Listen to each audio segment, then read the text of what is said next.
Okey ya, kita tengok ya, rajah menunjukkan segitiga. L ialah pusat. L ialah pusat bagi sukuan bulatan. Jadi perkataan L di sini ialah pusat, bermaksud L ni ialah center dia. Okey, ini center ya. Okey, sukuan bulatan LKM. LKM. Jadi sukuan automatik 90 darjah. Ya, sukuan ya. Diberi LM 12 cm. LM 12 cm. Ya. MN 8 cm. Kita labelkan. JK ialah 5 cm. Okey, hitung perimeter. Dia minta perimeter. Kawasan berlorik. Kawasan berlorik tahu ya. Okey, jadi sekarang ni kita ada maklumat L ialah pusat. Jadi kalau dia kata L ialah pusat, maka automatik di sini ya, kita perlu tahu ini adalah jejarinya. Ini adalah jejari. Okey, jadi ini jejari, nilai dia mesti samalah. Kalau ini 12, maka ini pun mesti 12. Okey ya. Jadi kita boleh hitung dahulu ya, apakah lilitannya. Kenapa kena guna lilitan? Sebab dia minta perimeter. Jadi kalau kamu jumpa perkataan perimeter, kita akan gunakan lilitan bulatan, iaitu formulanya 2 pi j. Kalau melibatkan sudut, kita akan guna simbol sudut iaitu theta per 360 darab 2 pi j. Formula ni. Ya. Jadi kalau melibatkan sudut, ini kalau tak melibatkan sudut lah. Tak melibatkan sudut, kita gunalah whole 2 pi j ya. Kalau melibatkan sudut, contoh 60 darjah, 30 darjah, jadi per dengan 360 darab 2 pi j. Ya. Jadi soalan kita ni perhatikan betul-betul, kamu ada sukuan bulatan ya 90 darjah dengan jejari 12, ini pun 12. Ini jejari. Ya, jejari dia.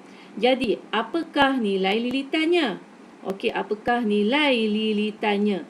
Jadi mudah sahaja sebab kita dah ada sudut, ya. Ni kita nak cari ni lilitan dia ya. Okey. Jadi apa nilai dia? Okey, kita tengok betul-betul ya. Kita ada 90 darjah. Jadi 90 per 360 darab. Okey, formula untuk lilitan apa dia? 2 pi j. Ya. Jadi tengok 90 per 360 kita permudahkan, kita dapat 1 per 4. Macam tadi soalan tadi. Ya, 1 per 4. Darab 2, ada tak dia bagi nilai pi? Pi 22 per 7 dia bagi. Okey, gantikan. Jejarinya 12. Okey, guna sahaja kalkulator kamu, hitung betul-betul apakah nilainya. Ya, apakah nilainya? Jadi kamu akan dapat jawapannya ialah 18.86 cm. Ya, sebab dia lilitan kan. Okey, cm lah. Okey, jadi kita dapat dah bahagian ini. Ini. Ingat ya, kita nak cari perimeter. Ya, perimeter ialah ukur keliling ya. Ini dapat, ini pun sudah ada 8, ini pun sudah ada 5. Ya, ini kita tak tahu. Macam mana nak tahu dia punya panjang? Tengok pada bentuk. Okey, bentuknya bentuk segi 3. Betul, bentuk segitiga ya, bentuk segitiga. Jadi kalau bentuk segitiga, dia begini kan. Bentuk segitiga ni 90 darjah kan. Ya, jadi kalau 90 darjah ni teorem Pythagoras je lah ya, dia takkan lari So 8 tambah 12, ini dapat 20, ini dapat 5. Hypotenuse. Okey, so hypotenuse kena apa? Kena tambah. Jadi 17 kuasa 2 tambah 20 kuasa 2. Kamu guna kalkulator, kamu puncakan ya. Okey, kita tambah dulu dapat 689. Puncakan dapat 26.25 cm. Okey, so kita dapatlah panjang kat sini kan. Dapatlah dah. Okey, so kita jumlahkanlah.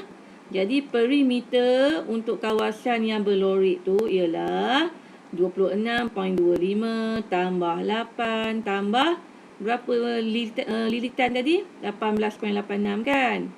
Okey, tambah 5 ya. Jadi jawapannya dapat 58.11 cm. Okey ya. Jadi kita perhatikan soalan yang terakhir nombor 3 ya. Raja di sebelah menunjukkan pelan sebuah ladang berbentuk segi empat tepat. Ya, okey. Apa dia cerita lagi ni? Menanam pokok buah di bahagian yang tidak berlorik. Pokok buah bahagian tak berlorik. Ya, ini. Okey, kita tengok betul-betul. S ialah titik tengah. Ni titik tengah bagi RT. Maksudnya panjang SR dan panjang ST mesti sama. Sebabnya S ni titik tengah. Ya. Kalau ni 22, kat sini 22, maksudnya di sini 11, ini pun 11. Ya. Okey, itu dia dua maksud ni, titik tengah. U ialah titik tengah bagi VT. U titik tengah mana U? Ni U titik tengah bagi VT. Ni titik tengah, titik tengah. Jadi ni tengah je kan? Okey, ni tengah dia ni samalah ni. Jadi kalau ni 14, maksudnya ini 7, ini 7, ya. Okey, apa lagi dia nak ni? Hitung luas kawasan yang tidak ditanam dengan pokok buah. Tidak ditanam. Okey, pokok buah ni ditanam di bahagian mana? Yang tidak berlorik. Yang tidak berlorik. Maksudnya inilah ni buah. Ini pun buah. Kan? Tidak berlorik. Jadi dia kata hitung luas kawasan yang tidak ditanam. Tidak ditanam. Maksudnya kamu nak cari bahagian mana? Bahagian yang berlorik lah.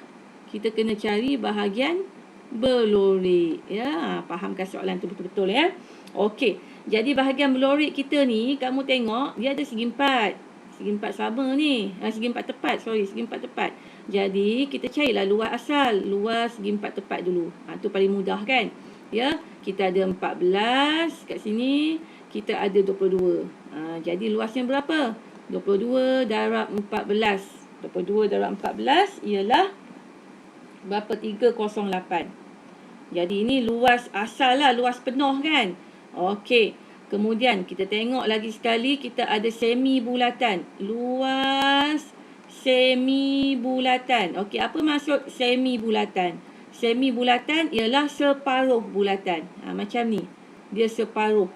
Okey, dia separuh. Ya, jadi separuh.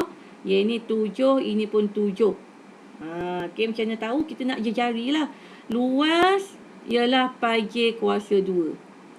Okey, sebabnya dia semi bulatan, maksudnya dia separuh bulatan.